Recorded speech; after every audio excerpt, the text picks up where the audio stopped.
Hi friends, this is Maria D'Costa and you're watching me on My Goa, My India. And my today's guest is the smart and sassy Roslyn Pereira, who we lovingly know as Auntie Maggie. Roslyn, welcome on my show. It's a pleasure to have you here. Thanks so much for having me, Maria. The pleasure is all mine and I'm really excited to chat with you. You know, Roslyn, I've been binge watching Auntie Maggie episodes all over again, and I just felt we needed to add a little bit from some of my favorite episodes to this interview. It would be fun to cut from Maggie to the real you and back again. So, friends, let's know a bit more about Roslyn. So, Roslyn, tell us something about yourself. You know, Maria, when I get asked this question, usually I start off about what I do, which is emceeing or the YouTube thing. But I realize that we are more than what we do. So I'm going to attempt to answer your question slightly differently. I think I'm balanced. I'm very content with very little, and that can be a good and a bad thing. I think I'm easygoing, but sometimes I'm high-strung depending on the situation. Basically what I'm trying to say is I enjoy being on stage. I love what I do. I love facing the camera or writing, but I also love baking. I love my time off between projects. I love traveling. I love spending time with my friends. I like a good workout. I think what I'm trying to say is that I like to be immersed in whatever it is that I'm doing, you know, so I'm 100% present and I'm loving and enjoying every minute of it, and I want that each and every one of these things is part of my life. So all my eggs are not in the work basket or in the home basket or in the socializing basket. It's kind of spread out, and that's the way I like it. One interesting quirk that I have is I've noticed is that my mood depends on how I'm dressed.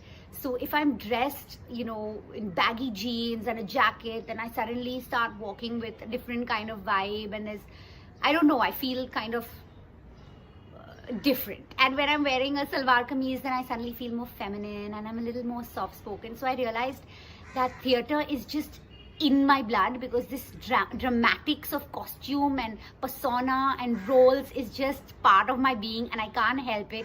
It's not something I'm trying to do, it's just the way it is. I bought curtains, Vency. From where you bought this? From Bazaar Road, man. I got 25% discount. Arey Baba, you should have asked me, no? My fellow would have given you 40% discount. We all have someone like that in our lives, and I can totally relate to it. Okay, tell me, you have acted in many plays, you have anchored many glamorous events. What made you think of getting into comedy? You know, I was always a very outgoing, outspoken, confident, free child. My mother used to call me Born Free and make me sing that song at all the competitions. Born Free. So I think I was always inhibitionless. And so very early in life, I was comfortable with being laughed at or people laughing with me. And there was always comedy in my house. My dad was always cracking really bad PJs and saying who can come up with the worst PJ. So I guess comedy was introduced to me through my dad, my uncles, and it was just part of the way we were. And then translated to when I, interacted with my friends. I was very comfortable making a fool of myself and, making faces and imitating people. And then, you make more friends like that. And I think people used to just keep seeing the funny side of a lot of things, that I would come up with my own words and things like that. But when I first went into writing my play, I didn't consciously write a comedy, he says, she says, but it just came out to be an out and out comedy. And then I remember the moment when I was standing in the wings and people started laughing at my punchlines, and I was filled with this feeling I had never felt before. I had been on stage as an actor, but as a writer, to get people to respond to your content was just a feeling. It's one of the best feelings I've ever felt, and that was the day I realized, okay, I need to do more of this creation of content thing. And so I think it's a combination of both. It was always part of my life, and at the same time it happened to me, so I drifted into it, and at the same time I knew that comedy would somewhere always be part of my life in some capacity or the other. And Auntie Maggie had to be comedy. It just had to be. The way she is, she can get away with saying so many things. Sometimes my own thoughts are pouring out through Auntie Maggie. And in the litter episode, she goes and throws the kachra back. These are all things we feel like doing in real life. We just want to go and shout at the guy who broke the signal and threw a can out of his car, and you just want to go and do something about it. Auntie Maggie does it, and that's why I think people really love her, because she gets away with doing all the things that occur to us, but things that we can never do because it's real life. But Auntie Maggie's on YouTube, so live vicariously through Auntie Maggie. And keep watching the videos, guys, and sharing it. See, I had to plug that in also. Hey, gotta catch a play at NCPA. Wow! We've got our artistic side. Bawa Macabao. So we have our quirks, Peaceful. but we have our pride. So you used comedy and music to make a strong point about the minorities getting their respect through that one. You have also shown a strong friendship with the Parsi uncle to remind people of communal harmony and true secularism. I have realized that yours is not a mindless comedy. There's always a message behind all your episodes. I'm so glad that you said that, Maria. As an artist, as a creator, as a writer, it just comes with the territory that we are observing, and we have opinions, and then we want to translate those thoughts into our work. So if there's substance along with the comedy, then I'm clearly doing something right with the Auntie Maggie series.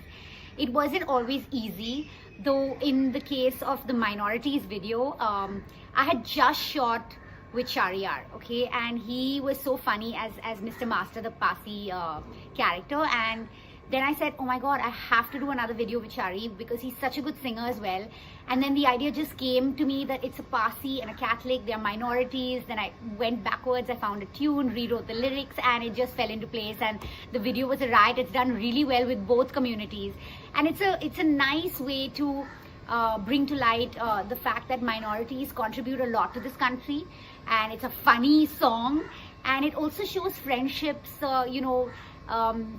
between two communities. And Auntie Maggie was all about that. One of her best friends was Omana Kutti, who was always sharing recipes with her, and she has immense respect for her and love for her, and they have this very easy, effortless relationship. And that's what I wanted to say. It was not specifically one community and all about the Catholics. It was her nature to go out and make friends with everybody, and hopefully again another takeaway for the viewers.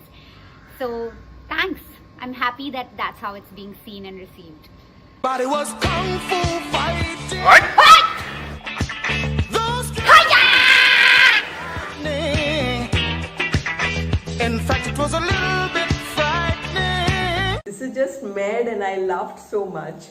Would you seriously recommend karate for senior citizens? At that time, there was a lot of chain snatching happening, and senior citizens were being targeted in and around this residential area of Bandra. And I just felt like I needed to put that out in an episode. And suddenly I thought self-defense. And then there was lots of comedy potential for Auntie Maggie to be doing karate moves. And then I remembered all the karate movies that I've watched, Karate Kid and all those. And I said, let's just use the song Kung Fu Fighting and let Auntie Maggie do all of that, and that whole Matrix thing she does and makes all those crazy hiya sounds. So I think the episode did really well. Not that I recommend karate for senior citizens unless they want to and they really fit, but what I guess I was trying to say in that episode is, like Auntie Maggie, who's unafraid to do new things and just keep on changing, keep on moving. She's got this zest for life. I would want senior citizens to try their hand at line dancing, join a laughter club, keep living your best life. People celebrate every year to remember that special day. Anniversaries, men. It's our anniversary. That we remember every date and every time of every football game. But can't remember the beautiful, joyful union with a woman of his dreams. There's such a typical scene. Most wives and girlfriends will definitely agree to it. Men often forget about romance like Silu. But I'm going to ask you a personal question now. I hope you don't mind. How is your husband like? Is he romantic? Does he help you with your shoots? The truth of the matter is, I think part of Uncle Silu's character has been inspired by my own dear husband. At least the aspect which you asked me about, which is the gift-giving, romantic side of the non-romantic side of Uncle Silu, and that is totally inspired by my husband, because he's not somebody who forgets to give gifts. He is somebody who doesn't believe in any grand gestures of romance, and he made that clear to me right in the beginning. And trust me, it took a lot of getting used to, because I love romance and I love the gestures, and again, that whole dramatic side to me has to extend to my personal life. But I have to say that my husband is a very sorted, secure, he's a sweet guy, and he finds other ways of making me feel special, and he will go out of his way to really help me when it really matters. And as I grew out of my desperate want for romance, I realized that this is his love language, and I need to start appreciating the way in which he is making me feel special. But that didn't stop me from interpreting it and in my character for Silu. And it was a really cute dynamic, because you see Auntie Maggie just fighting with him about it and saying, you never come anywhere, and you're always saying no to everything. And so I guess I used the character Auntie Maggie to vent the way I couldn't vent in my real life. I don't know if I should even air this answer. Should we scratch it? This is going to be 40 days of you listening to your mother. What happened, Bosco? Where you going? Doesn't matter. I'm coming up right behind you. I'll follow you. How many times I told you not to drive your bike fast? Huh? Never listen. Shush! Jump, I said. And I told you to go and stand inside the church, not stand outside mass. Shush! One, I don't open up. Huh? It's amazing how we brought out the mother-son relationship. From where did you get the inspiration from? Yes, a very big part of the Auntie Maggie series was her relationship with her son. So she keeps mentioning Bosco throughout the series, even though I've never shown him. And I love that a lot of my viewers know everything about Bosco, even though I have never actually shown anything more than a shoulder and a hand. And something interesting, a little off topic, is that every time I shot, I used a different guy in the shot. So sometimes it was the shoulder of one of my friends, and then the hand of some other friend of mine. And so it was, sometimes there were different shades of brown happening, and I was like, that's part of YouTube.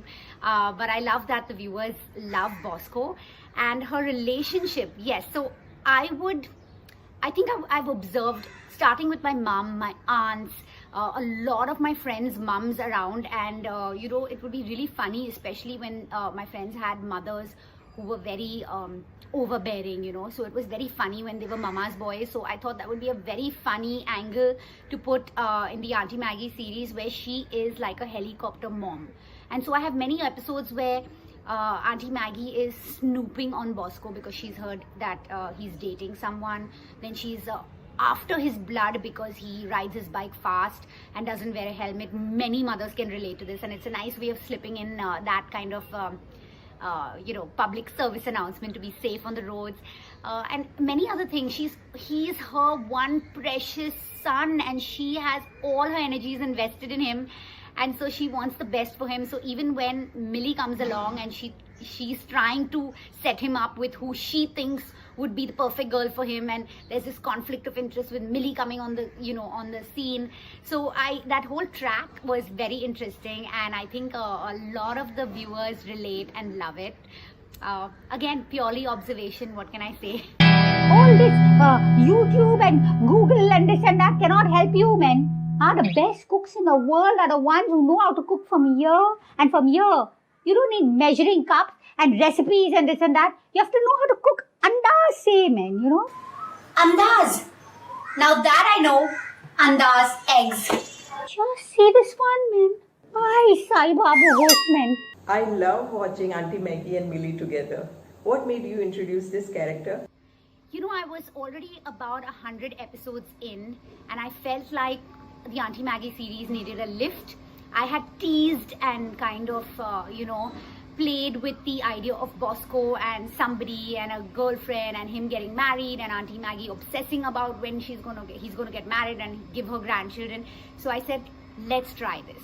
Let's bring in a character. So I brought in the character Millie, and yes, Millie looks like, because I'm essentially didn't do anything from a styling point of view, but I wouldn't say that as a person she's the same. There was definitely a character there because I was going somewhere with that track, and I just wanted to bring out how Auntie Maggie had a vision in her mind regarding what her perfect daughter-in-law would be, and it would be somebody who dressed a certain way and could cook and all of these notions. And I wanted to show Millie, who is also like Maggie in her genuinity.